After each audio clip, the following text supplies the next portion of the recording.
आचार्य चतुरसेन जी की काव्य रचना माँ रोना मत। वाचनकर्ता अमित पांडे। श्रोताओं, आचार्य जी ने ये पंक्तियां श्री जवाहरलाल नेहरू की प्रथम जेल यात्रा पर सन 22 या 23 में लिखी थीं। आरंभ करते हैं। माँ रोना मत। उन मनहूस भीमकाय दीवारों के भीतर तुम्हारा नाजों का पाला हुआ लाल ज्येष्ठ की तपती दोपहरी में पत्थर की गिट्टियां फोड़ रहा है। शरीर से पसीनों का पनाला बह रहा है और दर्द के मारे उसका सिर फटा जाता है। उसके हाथ अनभ्यस्त होने के कारण इतना काम करके लहूलुहान हो गए हैं। वह हाँफ रहा है, तमतमा रहा है। क्षण क्षण में उसकी बेड़ियां जो धूप में तपकर लाल हो गई हैं, पैरों को चहकाती हैं, जिससे वह धीरज से एक आसन पर बैठकर अपना काम नहीं कर सकता। उससे कुछ दूर पर तुम्हारे उस लाल के वृद्ध पूज्य पिता, वे तुम्हारे देवता जो आदि शताब्दी तक कानून के प्रकांड विद्वान गिने गए थे, दीवार की उड़ती हुई छाया में धूल में बैठे एक मन से चक्की पीस रहे हैं। मैदान की मैली धूल और आटे ने उड़कर उनके महान सिर और मर्दानी उज्जवल मूछों को धूल में मिला दिया है। इन्हें देखकर मेरी अच्छी माँ, तुम्हारे पैरों पड़ता हूं, तुम रोना मत। तुम इस युद्ध प्रसंग पर, इस अनी की चोट पर आंसू बहाकर हमें कायर न बना देना। कहीं हमारी आंखों में आंसू न आ जाए। हजारों वर्ष में आज हमारी आंखों में यह आग जली है। जो तुम्हारे आंसू देखकर वह बुझ गई तो सर्वनाश हो जाएगा। तुम भीतर जाकर बैठो, हमें जूझ लेने दो। यह हमारी आन की बाजी है। इस आन पर हमने सदा मान और जान की बलि दी है। उसी आन की शान पर आज तुम्हारे लाल और देव जूझ रहे हैं। तुम इस दृश्य को मत देखो, इसे मैं देखूंगा। सारे भारत के वीर नर देखेंगे और फिर समस्त संसार देखेगा। तुमने इसे माँ विलायत भेजा था, सभ्यता और शिक्षा से छक आने के लिए, पर वह मात्रा से अधिक छक गया। स्वाद कभी संयम नहीं रहने देता। उठते ही दिनों में इसे उस सभ्यता और शिक्षा का अजीर्णा हो गया। तुमने रुपया उसके पैरों में बिछाया, पर वह कठोरता त्याग कर फूल न बन सका। माँ, यह तुम्हारी छोटी भूलें थीं, पर सबसे बड़ी भूल एक और थी। किस लिए तुमने आर्य रमणी होकर उसे आर्य शिक्षा और आर्य नीति से दूर करना चाहा था? किस लिए भूखे भाइयों में उसे श्रीमंताई का ताज पहनाया था?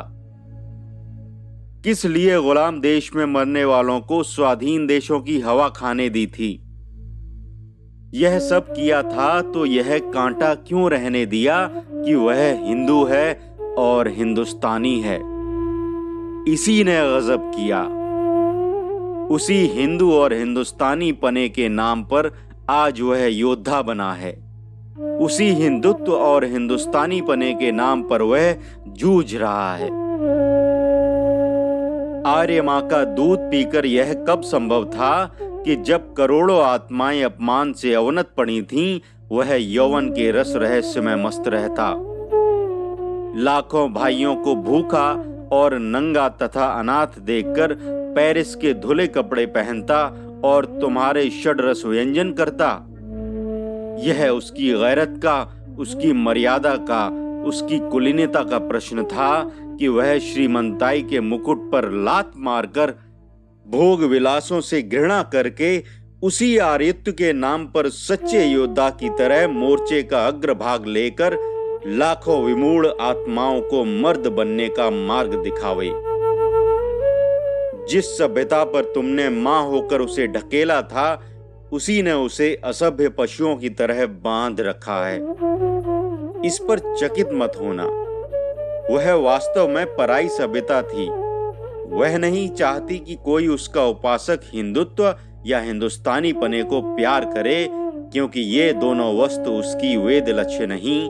इन्हीं दोनों के शिकार को वे यहाँ आई हैं। यह मत समझना तुम्हारा लाल विपत्तिमय है। यह विपत्ति नहीं है, कष्ट है। विपत्तियां अभागों पर पड़ती हैं, परंतु कष्ट प्रत्येक कर्मठ पुरुष के मार्ग में आते हैं, जो कर्तव्य के गंभीर सागर में मान का मोती पाने की होश में कष्ट की पर्वतकार तरंगों पर पदाघात करते हुए ऊंची छाती करके समुद्र के घोर गर्जन की ताल पर समुद्र की गंभीर छाती को चीर कर अग्रसर होते हैं। वीर नर वही हैं। तुम्हारा लाल यदि ऐसा न होता तो तुम्हारे लिए लज्जा की बात थी। वह देखो, उन कष्टों से खिलवाड़ करता हुआ वह सुंदर युवा किस मस्ती से गा रहा है। हो, यह क्या?